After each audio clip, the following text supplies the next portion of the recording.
Hey everyone, welcome to a brand new episode of the Clear to Send podcast. We're doing a different format here where we've got four people here together and we're recording audio and video because I think this is worth sharing with everyone. So I'm joined with Francois, our co-host.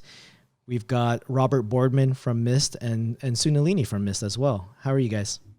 Good. How are you?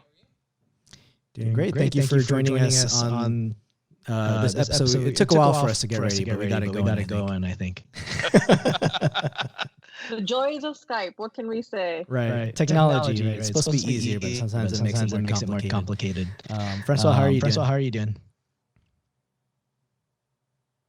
good. How are you? Doing well. So in this episode, we're going to talk more about what's on everyone's minds, right? It's about the current pandemic and the return back to the office or your workplace, and what does that look like as you try to keep that safe for everybody.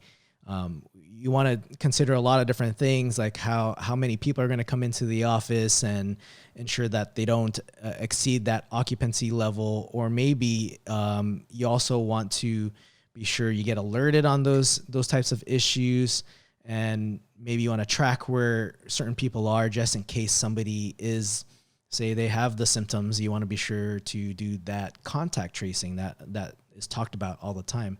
So we brought in a couple people who are experts in this field, and they're really doing something different compared to what we can do traditionally.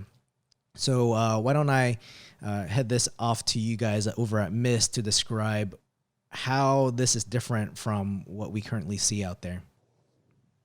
So I guess I'll kick it off with kind of just talking about the technology of what we have and how it can be leveraged to answer this use case. So, I mean, if those of you who don't know who Mist is, I mean, I think you've heard the BLE story, Bob Friday talking about great wine, or great grapes make great wine, and data. So we're taking the existing AP and leveraging Wi-Fi location and also BLE to kind of start doing contact tracing, to the point where we've always wanted to everybody always has the dream of the blue dot experience when you walk in and walking around, but now we can take that and kind of leverage it to help people get back into the office.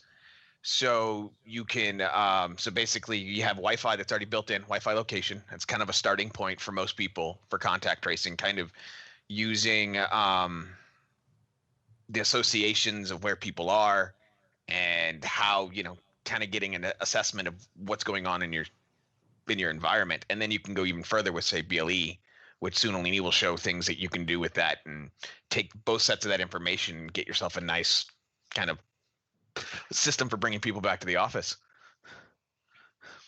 Yeah, no, makes sense, Robert. I think what I'm hearing from a lot of customers, right, the enterprise space, be it higher education, they've deployed Mist, and they always knew about the location capabilities that Mist could do. But the question now becomes that the need of the hour is not so much the blue dot experience or the push notification when I walk into the building. The need of the hour is, hey, tell me what areas of my building are congested. A lot of enterprises are opening up the campus and saying, I only want to allow 20% of all my associate population to come into the office, and that to the essential workers, which is great. But then when you ask them, okay, how do you know if all 20% are going to that same floor of that same building? You're not going to essentially have to end up closing the entire building if even one of them tests COVID positive in the future. So I think the question on the table by most enterprises who are looking to open up the office space again, or even higher ed, for example, is looking to open up the campus again. I mean, my own son is a freshman this year going into college, and I have the same question as to what is the university doing to make the campus safe again? I mean, how will you know where to go, where not to go? And that's where location becomes almost, Wi-Fi has always been a mission critical network. It has direct correlation on our productivity and our impact to business. But location now is becoming another vector of making that network even more critical. And the better the location, the better the ability for it to actually solve business outcomes. And in the world phenomena today of this global pandemic, the biggest business outcome everybody wants to achieve is all about a safe environment, a safe campus, a safe office. So how do we do that is the question. So, when you're talking about contact tracing, what are you tracing? Which devices are you tracing? Is it everything? Is it just like phones or that people will have on them? Like how do you differentiate a phone that someone is carrying versus like a random IoT device that's connects to the Wi-Fi? That's a great question, Francois. So, as you know, MIST is a converged Wi-Fi and Bluetooth infrastructure. And as part of that, we essentially get 5 vectors of location, which is what Robert was referring to earlier.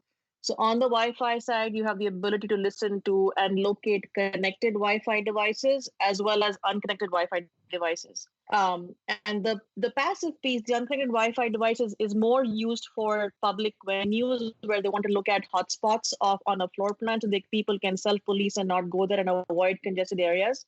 But in the more within the 4 walls of an enterprise or the campus, where the connected devices come into play, like you said, how do we know whether this is an IoT device or a fixed asset or an actual iPhone that's mobile in my environment?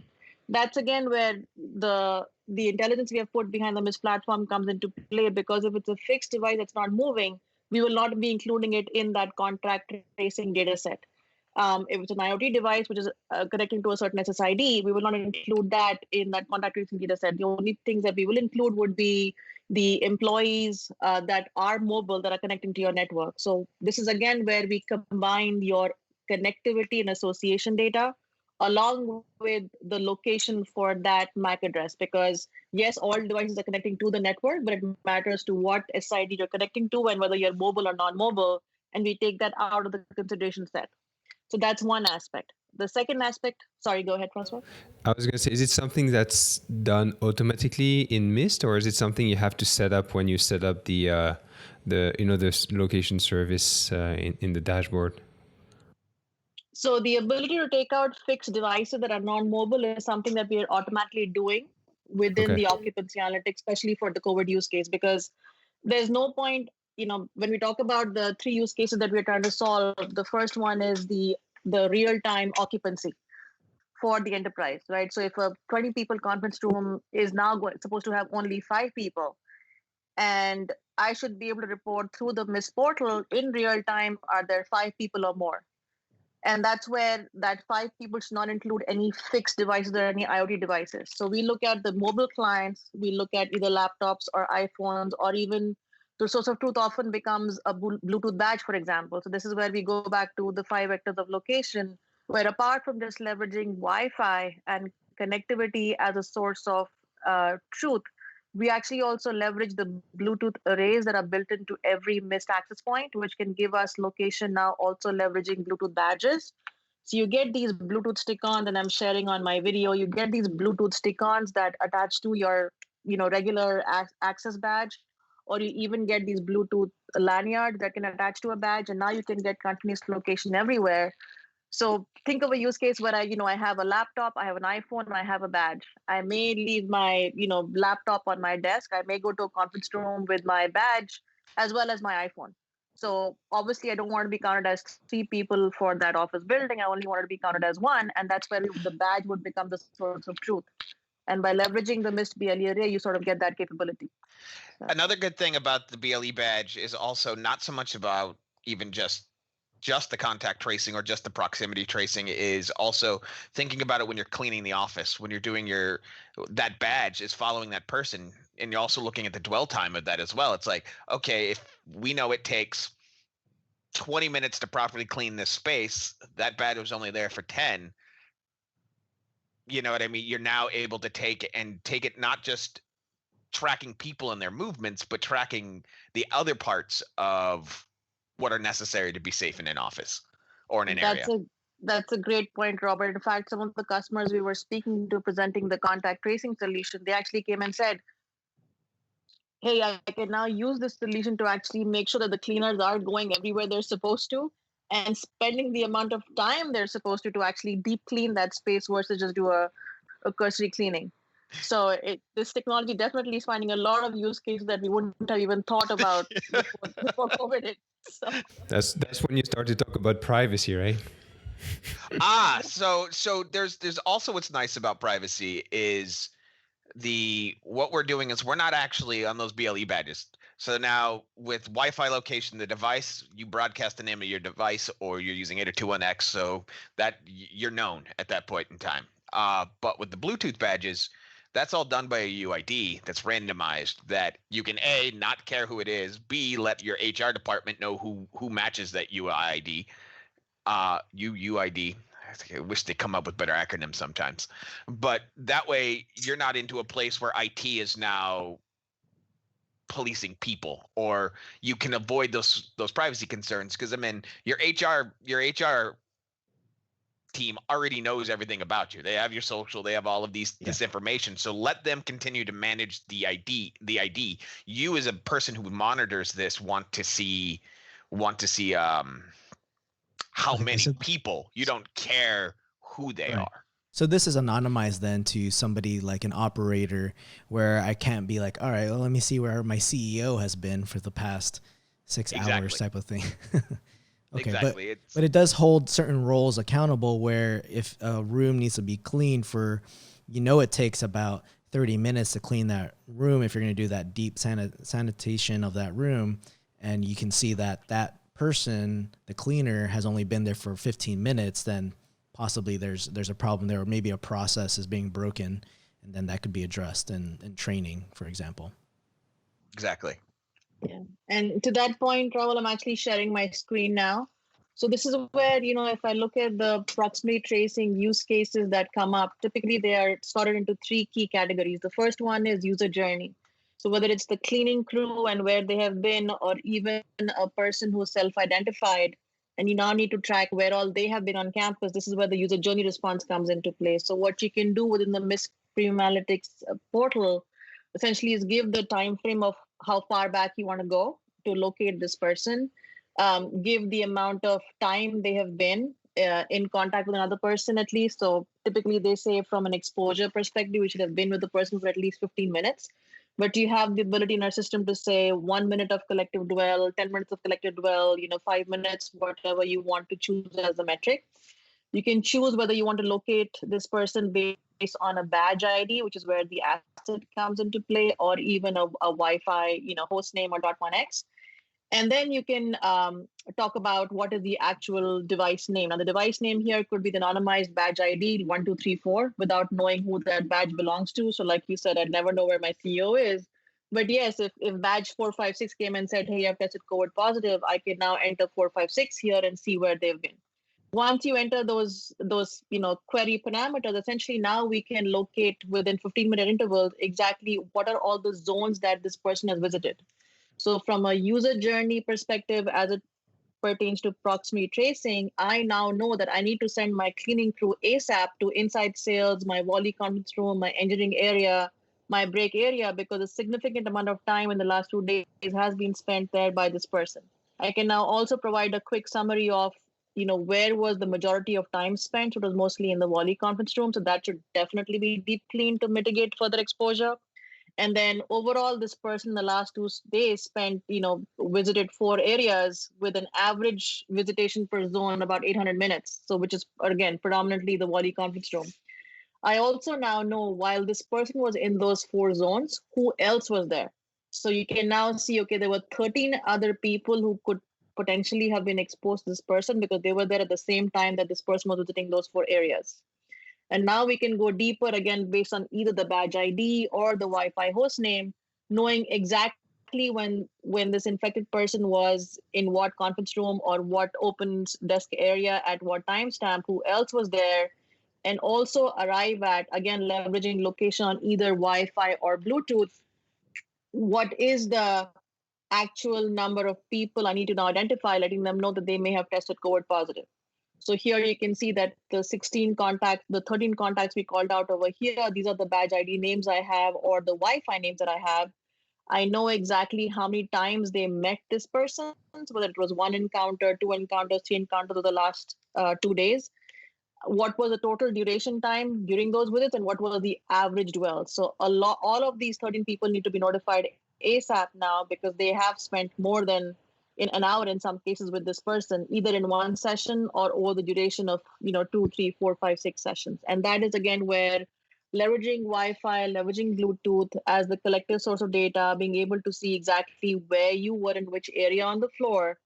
That if I would take a deep cleaning action, I'm not shutting down the whole building. I'm not shutting down the whole floor. I'm only shutting down those zones. And also from a notification perspective, I'm not notifying everybody who came on campus. I'm just notifying those people who actually came in the same proximity zone as you are in, and letting them know they may have been infected, so they can now follow self-quarantine procedures. So that is something that is finding a lot of value whether I'm talking to the higher education or even to the enterprise campus, or they're opening up offices. In fact, even Juniper themselves are looking to use this solution in the near term. Yeah, you showed us a lot of different things. So anyone who's listening to this on the audio, we do have it recorded via video as well, and we'll link out to that in the show notes. But I guess, and there's going to be a lot of questions from this, Francois, but my first question it looks like it's built into the dashboard, right? So in the dashboard of Mist, you're collecting all this data, which means you're doing all that database collection for us. Is that correct? That is correct, yes.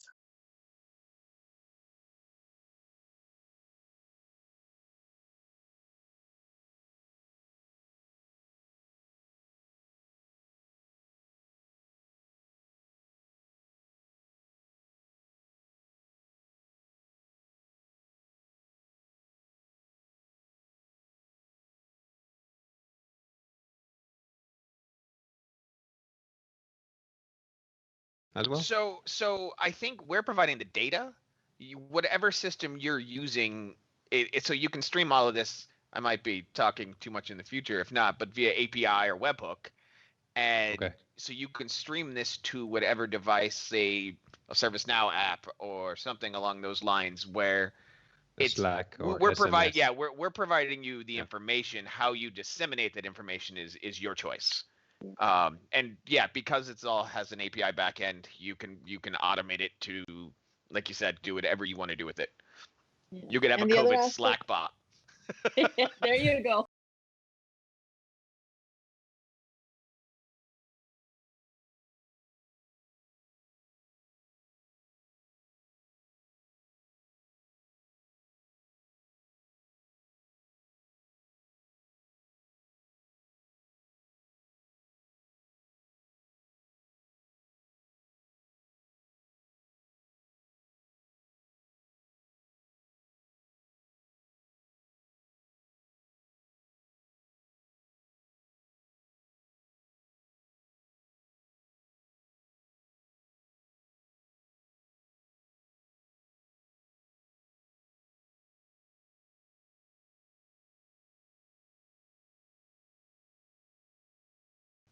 In the dashboard, you showed how if you clicked on a person or a device, that it was then there's maybe like 13 people that were in contact with that specific device. Now, how does it know like that contact is associated to a person versus maybe, or is it associated to a device, which is associated to a person? Like, how do you make all those associations on the back end?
Yeah, laptop wouldn't be a good source since, I mean, we all use our laptops to connect to Wi-Fi, but we dock it there at our desk, and then I may leave to go to the kitchen, but I'm not necessarily bringing my laptop, or I'm not necessarily bringing my phone all the time.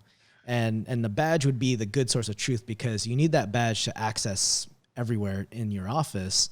And I know there's a lot of people who will just leave their phones at their desk and go wherever they need to go in the office.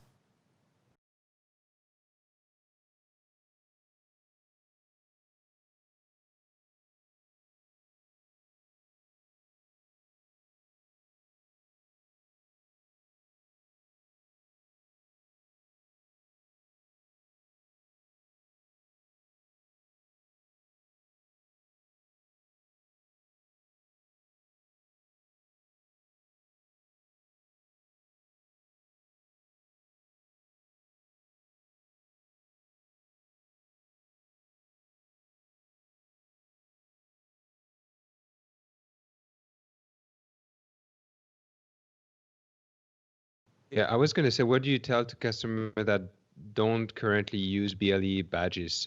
Do you guys work with any partners that can ease the onboarding of such badges if you have like thousands of employees? Like, how do you work with your customers to onboard the badges? Because I don't know a lot of customers that use BLE badges now. It's more like RFID type of things. Mm-hmm.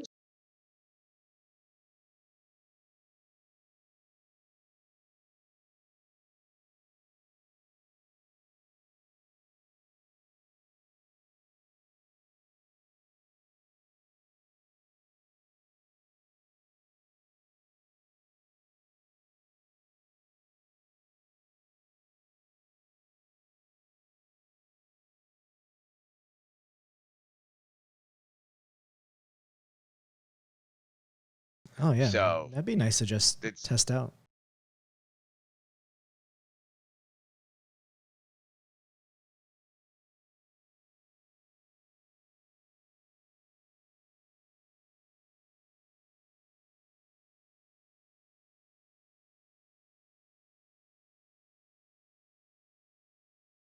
and that's kind of, I think, part of the way it would, in my mind, would work as a deployment strategy. Is it's part of like you have to do mandatory training before you can come back on campus.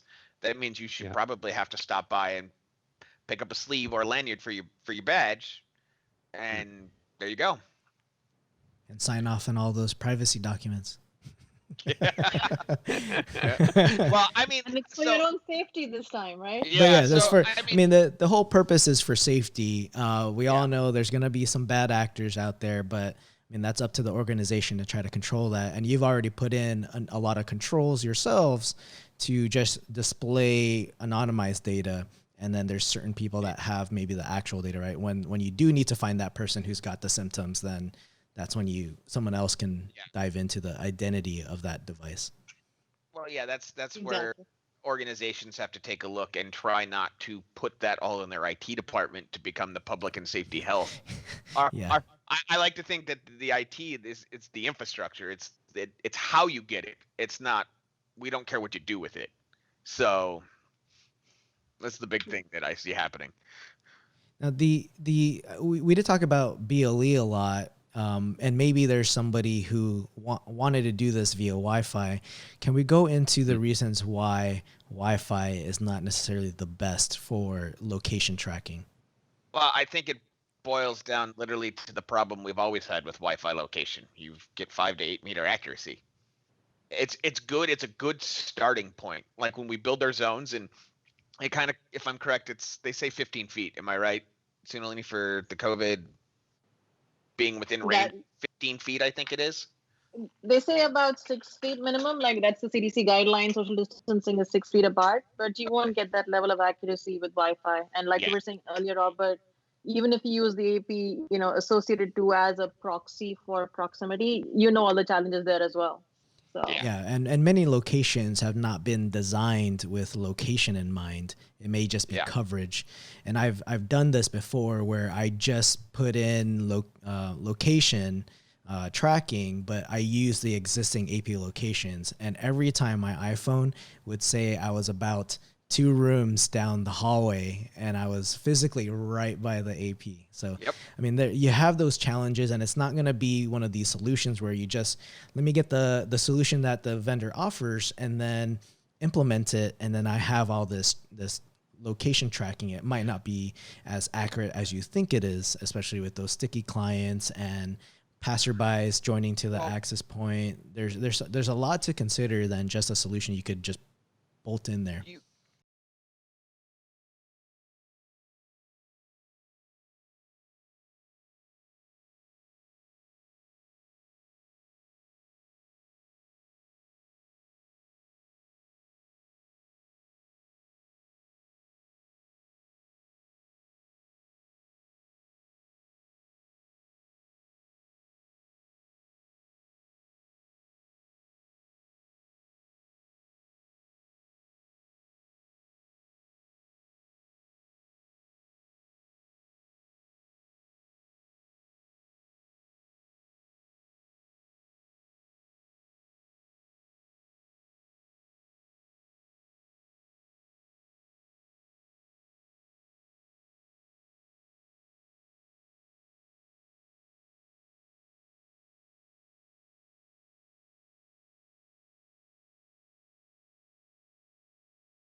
Yeah, so let's talk It's about Agreed. then that occupancy in the zones, because you yeah. do want to track how many people are in a building, and then you narrow that down, right? How many are on the floor, how many are in a room, because given with the 6 feet guideline, you're gonna have to determine what that occupancy is gonna be inside of that room, right? Those fire marshal occupancy numbers no longer matter in this scenario. You're gonna have to cut that by more than half as you try to determine. All right, every 6 feet, how many people can I put in this room?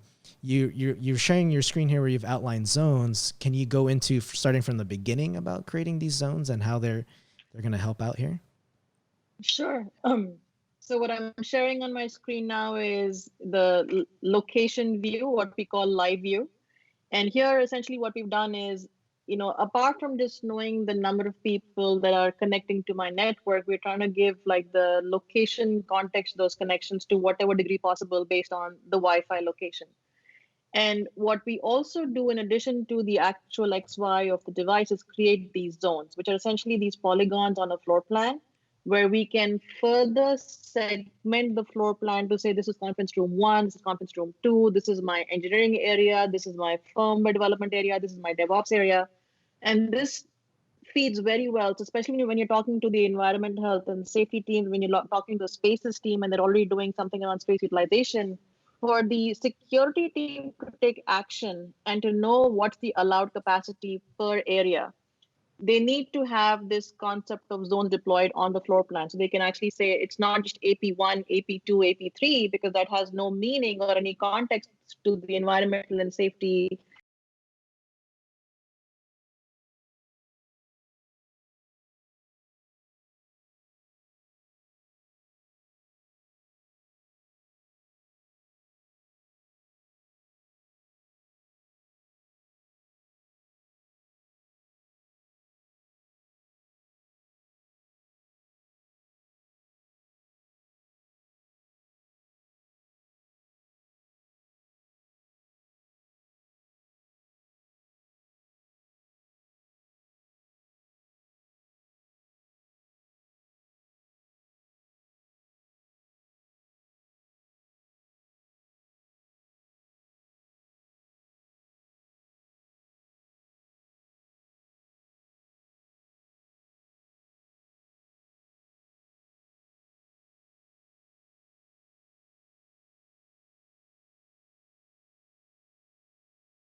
And the reason we do that, no, that there's actually a reason we made it 3 minutes, because yes, we could do this real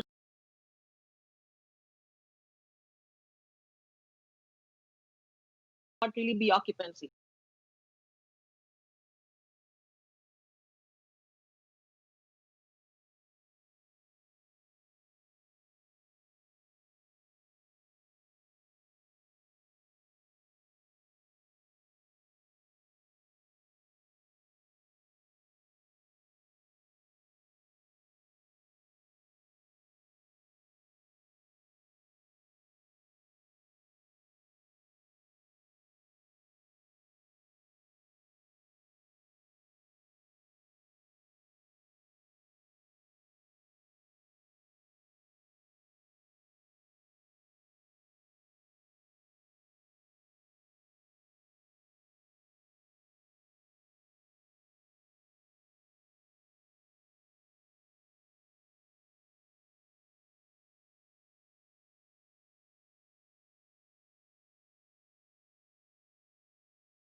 So I went down primarily. It's most people do every conference room, open area is kind of where they start. Some people start that way, then go, oh, we have a lot of conference rooms, and I don't want to draw that many zones. So then they go into occupancy areas. They do it by chunks.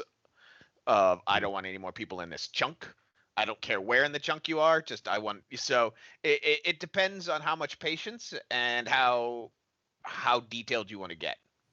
Yeah, because you got to import the floor plan into the dashboard here. So you got to have clean floor plans. Then you've got to create those zones. It's all built into the dashboard there, where you can outline with a square, give it a name and occupancy levels. So there's going to be that amount of time that you have to consider as you're trying to ramp up to be in this period to be safe and then bring people back into the office.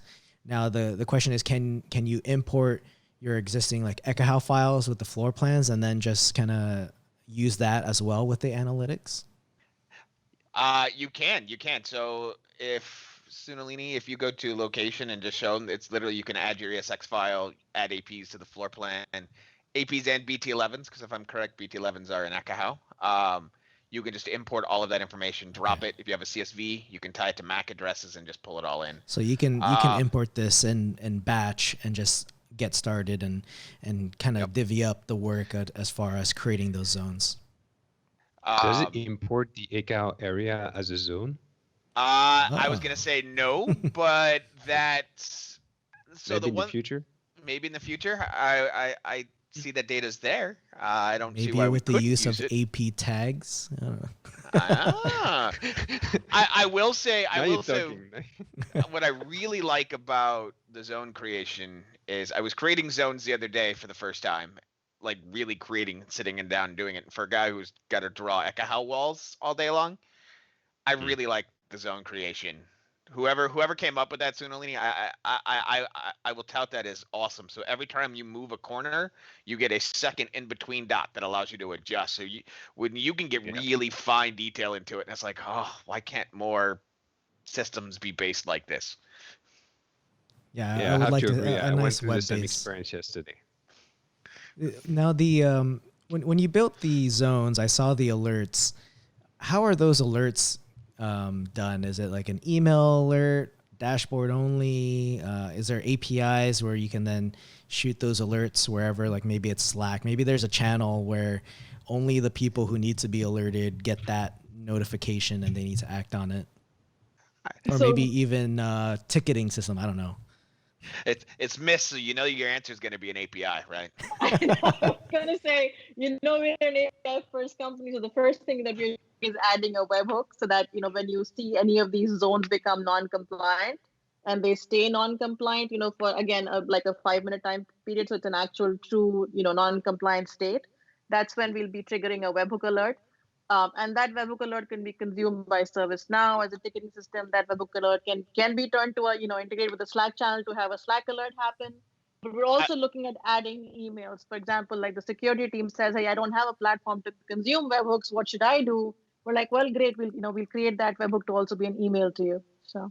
Okay. I mean, you guys were talking about self-monitoring a little bit ago, and I was like, the idea popped in my head. We can just put alarms in each zone, like blaring red lights. So anytime use your pass API that, security.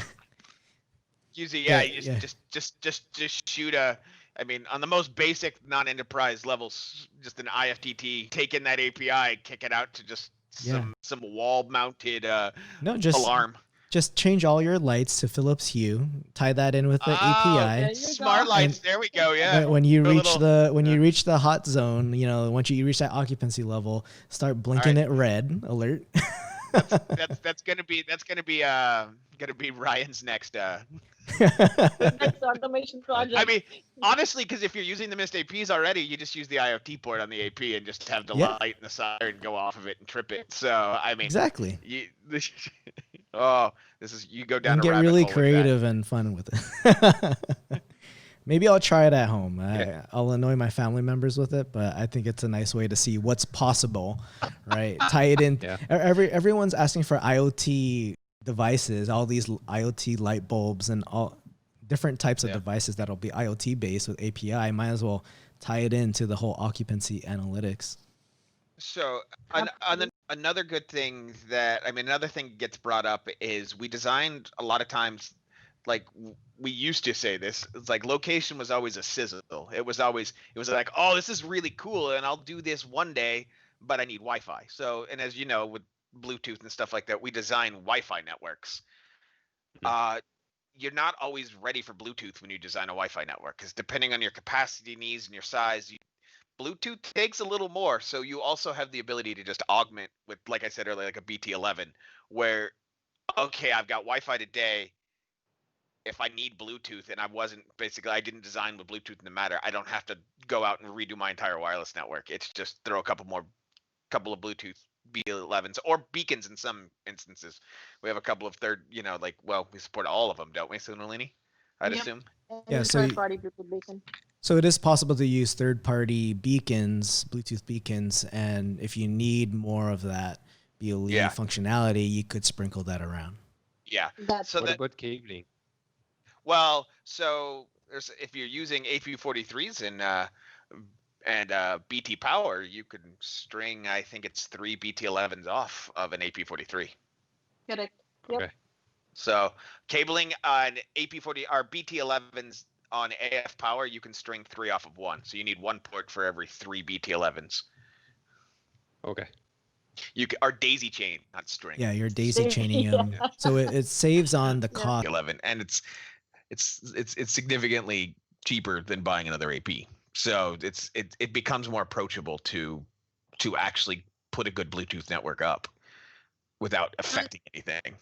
Right. And especially, right, I'm glad you, Robert, brought up the point of design. So typically, again, in an office space, when you're designing for high density Wi-Fi networks, you do end up putting an AP into every, 10 people conference room or more. You do end up putting an AP over, a 20 people desk area. So that design typically works well for location. But not all enterprises follow that best practice. In some cases, they'll put them very sparsely and only have APs in some conference room, not others. And that's where you can look at augmenting the network with BT11s. And then a lot of customers who want to deploy this solution for, proximity tracing, for heat mapping, for user journey, and they've just deployed Wi-Fi from another vendor. But they're like, I wish I knew you guys could do this earlier, so I'd only deployed you. I'm like, hey, we can, take care of it right now. But that being said, jokes apart, they're also looking to deploy an overlay network of just the BT11s then to begin with to get this capability. And then as the time comes for the refresh, they'll remove the Wi-Fi AP and just deploy the Mist AP there as well. So it's very versatile in its use cases of where we can go overlay as well as, built into the system. That's a good point. So you're saying that all the location analytics you were showing us will work even if you only have Bluetooth? That is correct. Yep. Nice. Okay. Don't kind get of any ideas. You license- want the Wi-Fi too, man. you Yeah, do want the Wi-Fi too. But what kind of license do you need in order to run these types of analytics? Is it the base license that everyone usually gets? Is it the one that comes with Marvis? Is there a special license just for like occupancy analytics? So the occupancy analytics piece, okay, with the 5 meter, 10 meter accuracy, which means the zones are at least 10 meters in radius. Then it's part of the base Wi-Fi assurance. Nothing else needed there for this real-time occupancy and alerting piece. If they want to now build out the user journey, where we're now looking at every individual user and mapping it towards zones they've been, trying to also report on who else was there in the same zones while they were there, what was the collective dwell between two people in the same zone, which is a lot more data processing, data compute in the back end. That's where we provide the premium analytics subscription. So it'll be the base Wi-Fi assurance with Wi-Fi as a source of location data with real-time alerting within the portal. And if they want to add the user journey piece and the zone compliance piece to it, that's where the premium analytics would come into play. If they also want to deploy badges as another location data set, then all they would enable is the asset visibility service in the Mist cloud, deploy badges in the system, and then the same premium analytics would serve the need for Wi-Fi data as well as badge data. Does it matter which type of badge they use, or as long as it's Bluetooth enabled, you'd be able to use that as an asset to track within the dashboard?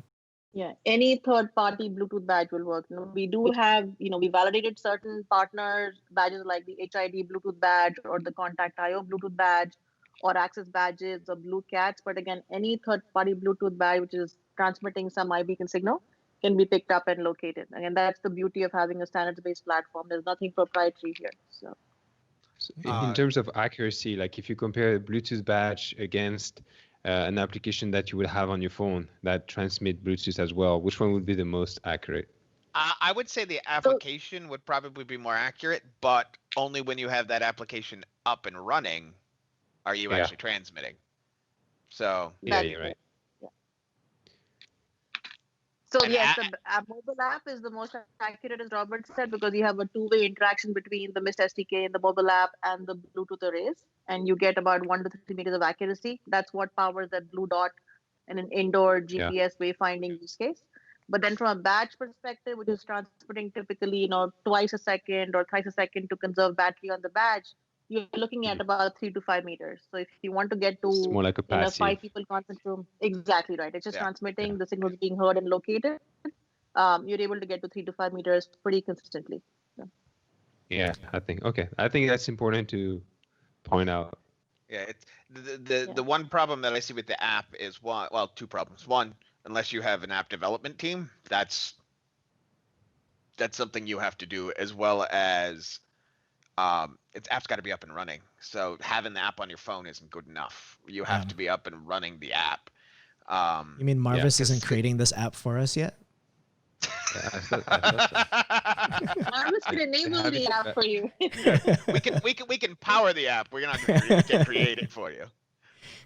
Yeah, and Marvis doesn't need approval from Apple, so the app is already is available right away. So somebody's heard about Apple Pains and developing apps.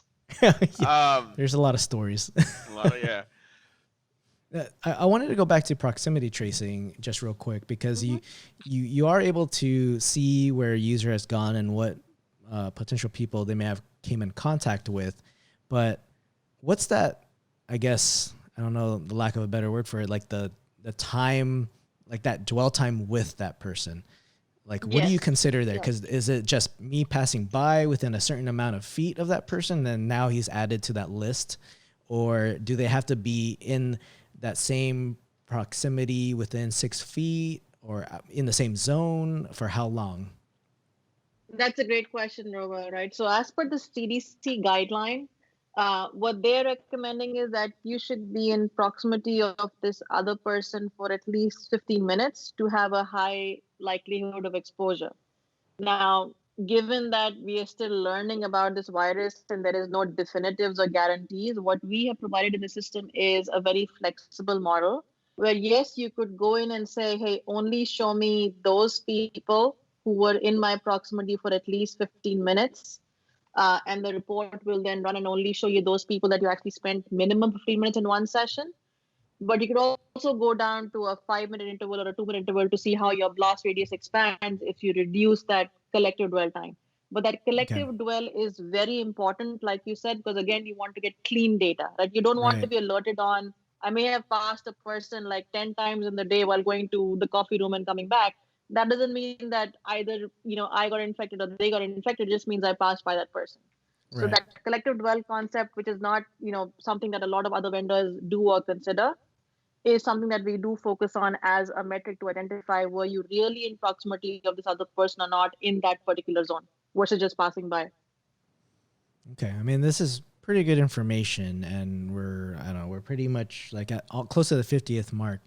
I know we talked about proximity tracing, like that journey mapping that you showed, as well as the occupancy areas with the alerts. Is there something that most people don't talk about that you think would be beneficial for COVID-related tracking? Yeah, a lot of people that we've spoken to have previously, before the world of COVID, looked at space utilization as a problem they were trying to solve.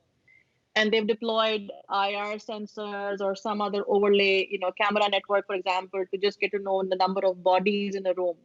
But what they've also realized in the world of COVID, when they were trying to repurpose that solution for a contact tracing solution, they really could not use it because they have no idea, apart from seeing, yes, there is the shape of a body in a room, who that person is or what badge that person owns or what device that person owns.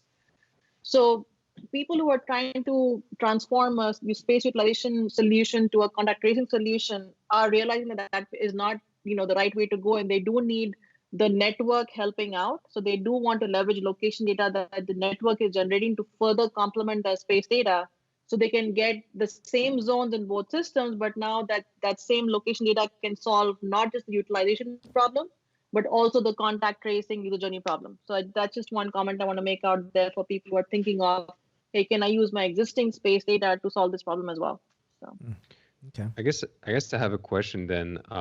You know how on some of your APs you guys have a IoT connector? Have you guys tried to maybe see if you could connect a thermal camera to your APs to try to, on top of detecting how the contact tracing, also detects the temperature of people that are infected, and then go back and see? So not only do you have the IoT port, but you also have additional Ethernet ports. So for like the 43, you can power a full AF device off of it. Or there's also a lesser known used USB port as well that's also there. So you have a lot of options. Like we've gotten down to the point where I don't always recommend this, but we have taken an AP and used one of that ports to hook to a switch and did a point-to-point link using a switch on the other end of that AP. So you're not only just the IoT port. I think the IoT port is more of a yes/no type of a thing. But if hooking a camera off of that, I would go with using one of the other ports. And yeah, it's a perfectly viable option. It sounds like you just need to find the proper APIs to connect the two. Yeah, exactly right. Yeah, very much. It reminds me of Ocean's 11. Like remember Ocean's 11? They had the thermal scanning when somebody. Yeah. or if you take back into, it's like whoever that third party that you're using is. This is also part that like Sunli didn't really talk about with the premium analytics, is the fact that this is just using the mist data.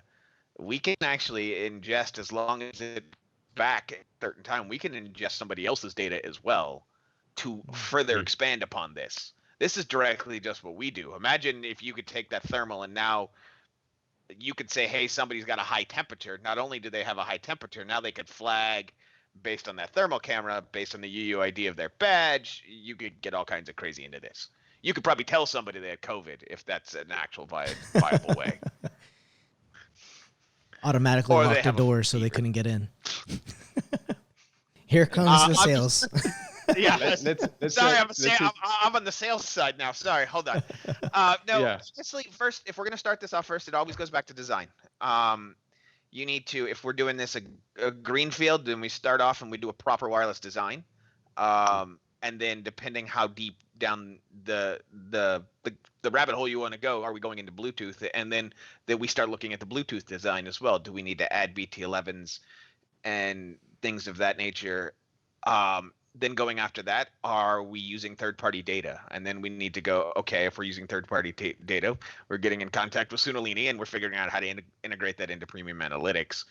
I mean, getting into it is really no more difficult than actually just deploying a wireless network.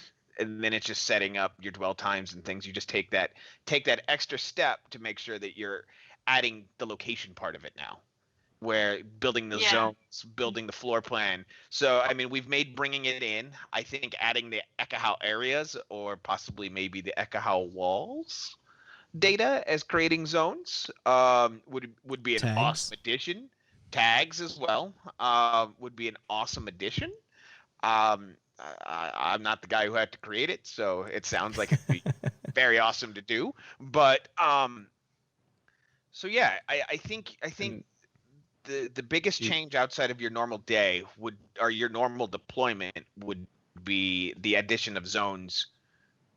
I think zones and zone capacities would be the only two additional things. Otherwise, the rest is, as Robert said, like deploying your Wi-Fi network. You would have a floor plan. You would place APs on the floor plan. Once you do that, you create the zones, you enter the zone capacities. And if you want to, test with badges, then just name those badges in the system. And that's pretty much it. Once those three things are done, you can get occupancy analytics. We can create the premium analytics dashboard for you. So you can start looking at, if you had to do a user journey mapping for a particular badge or a Wi-Fi client, and you have to look at what areas were compliant, in terms of historic view, that's easy to get done.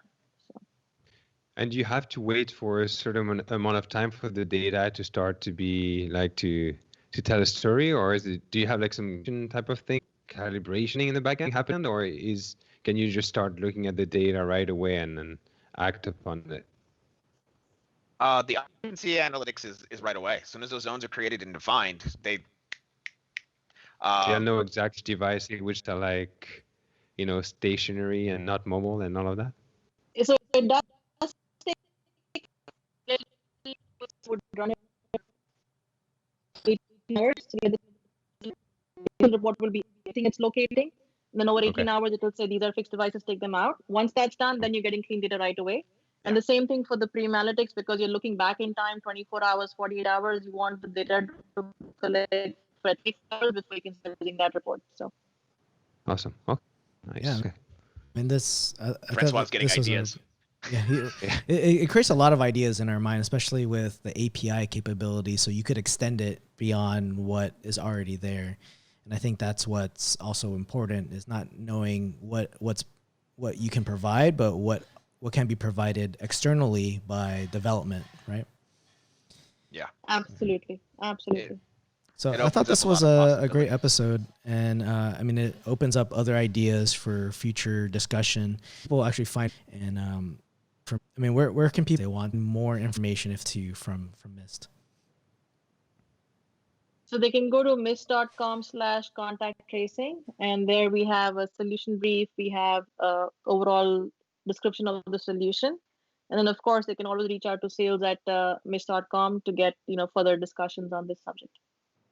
Awesome. And also, just so everyone knows, Francois and I, with our companies, we're actually Mist partners. So we could also help as well if you guys have more information, and tie you in with Robert and Sunalini for a much bigger discussion if it needs be. But I want to thank everyone for listening. Thank you, Sunalini and Robert, for joining us, and Francois also as well on this Skype call. But again, if anyone has any questions, just head over to cleartosend.net, where we'll have the show notes, and we'll see you guys on the next episode. Thanks, guys.